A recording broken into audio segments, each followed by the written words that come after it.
কংগ্ৰেছ যিমান তলত যাব লাগিছিল তাতকৈ বেছি তললৈ গৈছে অতি নিম্ন পৰ্যায়লৈ নামিছে বিৰোধী দল কংগ্ৰেছ দলে নিজৰ চৰিত্ৰ অসমৰ ৰাইজৰ আগত উদঙাই দিছে কংগ্ৰেছ যিমান তলত যাব লাগে তাতকৈ বেছি তলত গৈছে তৰুণ গগৈ লৰা ইমান তলত যাব নালাগিছিল নিৰ্বাচনৰ পূৰ্বে কোনো এজেণ্ডা নাই বাবে ভুৱা প্ৰচাৰ চলাইছে কংগ্ৰেছে মুখ্যমন্ত্ৰী আৰু ৰিণিকী ভূঞা শৰ্মাৰ বিৰুদ্ধে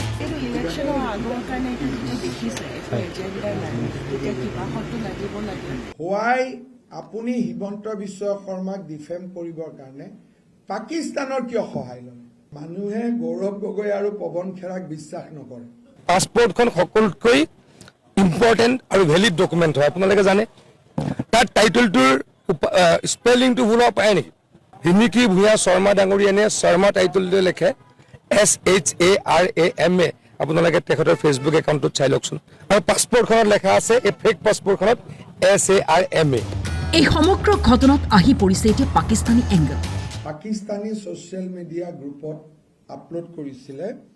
এই মানুহজনৰ নাম আছিল আশৰাফ আবেদকালাৰ আবছালাম হুছেইন এই পাছপোৰ্টখন অৰিজিনেলি তেওঁ his date of birth is 1996 সেইকাৰণে তেওঁলোকে কপি পেষ্ট কৰোঁতে ওপৰত 1996টো ৰাখি দিলে তলত 1973 কৰিলে ৰিণিকীৰ যিটো একচুৱেলি যেতিয়া আমি এই দুটা কনফিউজন পালো যে এটাত একেখন পাছপোৰ্ট এটাত ডেট লিখা আছে 1996 সিৰিজটোত তলত লিখা আছে 1973 দিজ ৰেইজ দ্য এলাৰ্ট তেতিয়া আমি ইয়াক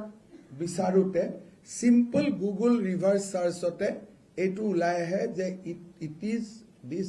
passport this number passport is a lost passport এজন মানুহে ৰিপৰ্ট কৰিছিল পাকিস্তানী ছ'চিয়েল মিডিয়া গ্ৰুপত আৰু সেইখনতে তেওঁলোকে বাকী AI ফটোশ্বপছখিনি কৰি লৈছিল কংগ্ৰেছ নেতা পৱন খেৰাই ৰিণিকী ভূঞা শৰ্মাৰ বিৰুদ্ধে তিনিখন দেশৰ পাছপোৰ্ট থকাৰ যি অভিযোগ তুলিছিল তাক মিছা বুলি অভিহিত কৰি অসম আৰক্ষীৰ ক্ৰাইম ব্ৰাঞ্চত গোচৰ তৰা হৈছে এই ষড়যন্ত্ৰৰ গুৰি ওলাইছেগৈ এতিয়া পাকিস্তান মুখ্যমন্ত্ৰীৰ পত্নী আৰু তেওঁৰ পৰিয়ালৰ বিৰুদ্ধে চলোৱা অপপ্ৰচাৰক লৈ মুখ্যমন্ত্ৰীৰ প্ৰতিক্ৰিয়া সংবাদ মেলযোগে কি ক'লে শুনাৰ আগতে দেখুৱাই লৈছো কেইটামান বিশেষ মন্তব্য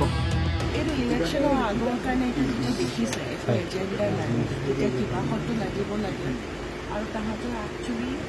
গোটেই বদমাচিখিনি মিছফায়াৰ কৰি পেলাই তিনিখন দেশৰ পাছপোৰ্ট থকাটো এইটোতো বছৰত বন্ধ কথা কৈছে আৰু এইটো কমপ্লিটলি ফল্ছ কোনো ভাল মানুহে ভাল মগজ থকা মানুহে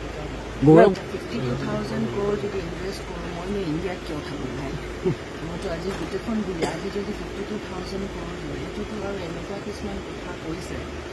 সেইটো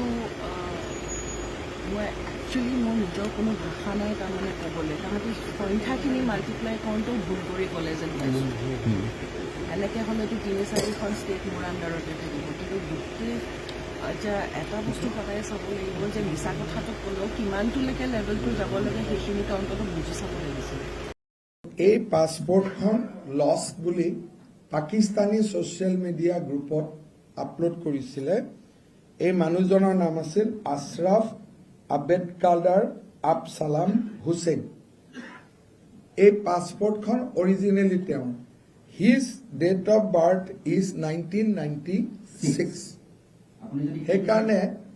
তেওঁলোকে কপি পেষ্ট কৰোঁতে ওপৰত 1996টো ৰাখি দিলে তলত 1973 কৰিলে ৰিণিকীৰ যিটো একচুৱেলি যেতিয়া আমি এই দুটা কনফিউজন পালো যে এটাত একেখন পাছপোৰ্ট এটাত ডেট লিখা আছে 1996 সিৰিজটোত তলত লিখা আছে 1973 দিজ ৰেইজ দ্য এলাৰ্ট তেতিয়া আমি ইয়াক বিচাৰোতে সিম্পল গুগল ৰিভাৰ্ছ চাৰ্চতে এইটো ওলাই আহে যে it is this passport this number passport is a lost passport এজন মানুহে ৰিপৰ্ট কৰিছিল পাকিস্তানী ছ'চিয়েল মিডিয়া গ্ৰুপত আৰু সেইখনতে তেওঁলোকে বাকী AI ফটোশ্বপছখিনি কৰি লৈছিল যিখন ইজিপ্তৰ পাছপোৰ্ট বুলি কৈছে ৰিণিকীৰ ফটোশ্বপ কৰাৰ পিছত অৰিজিনেল নাম্বাৰটো যেতিয়া সাৰ্চ কৰে ইজিপ্তৰ এটোটো কাৰ পাছপোৰ্ট নামটো ওলাই আহে মিছেছ নিহাত ইব্ৰাহিম আল ছৈয়দ আলাংগাৰ। এই মহিলাগৰাকীৰ পাছপৰ্টখনত ৰিণিকীৰ ফটোটো এনক্ল'জ কৰি দিয়া হৈছে। প্লেচ অফ বাৰ্থটো আমি ভাৰতে ক'ম, তেতিয়া আমি অকল ইণ্ডিয়া লিখিম। প্লেচ অফ বাৰ্থটো আমি ইণ্ডিয়ান নিলিখোঁ। Nationality is Indian, place of birth may be India. কিন্তু ইউজুৱেলি মানুহে চিটিৰ নাম এখন নিদিয়ালৈকে কোনো কম্পিউটাৰত ড্ৰপ ডাউন মেনু নাহে। যিকোনো চিটিৰ নাম দিবই লাগিব, চ' ড্ৰপ ডাউন মেনুত নিজেই নাহে। কিন্তু প্লেচ অফ বাৰ্থ ইণ্ডিয়ান হ'ব পাৰে নেকি? Congress used images of passport and documents procured from a Pakistani social media group. So, এই যিবিলাক fraud কৰি আছে এইটোতো court will detect. But Gaurav Gogoi was held by a Pakistani social media group. এই গোটেই কামটো কৰোঁতে গোটেই বস্তুটো পাছপৰ্ট কেইখন গোটেই fraud বনাইছে from a Pakistani social media group. গোটেই বস্তুটো পাকিস্তানৰ পৰা এই ডেটাখিনি দিয়া হৈছিল আৰু অৰিজিনেলটো আমি আপোনালোকক ট্ৰেছ কৰি দিছোঁ। আৰু these are open documents. Tipu চুলতানৰ ফেচবুক পেজ আপুনি চাব পাৰে, তাতে এই পাছপৰ্টখন পাব। গুগল ৰিভাৰ্ছ চাৰ্চ কৰিলে ৰিণিকীৰ ফটোখন নোহোৱা হৈ যাব, অৰিজিনেল ফটোখন আহি যাব। কিমান ভয়ানক ষড়যন্ত্ৰ। 3 তাৰিখে এটা কোম্পানীৰ নাম কৈছে ৰিণিকী নন্দী। কালি ৰাতি প্ৰেছ কনফাৰেন্সৰ পিছত আৰু এটা কোম্পানী ফৰ্ম কৰিলে।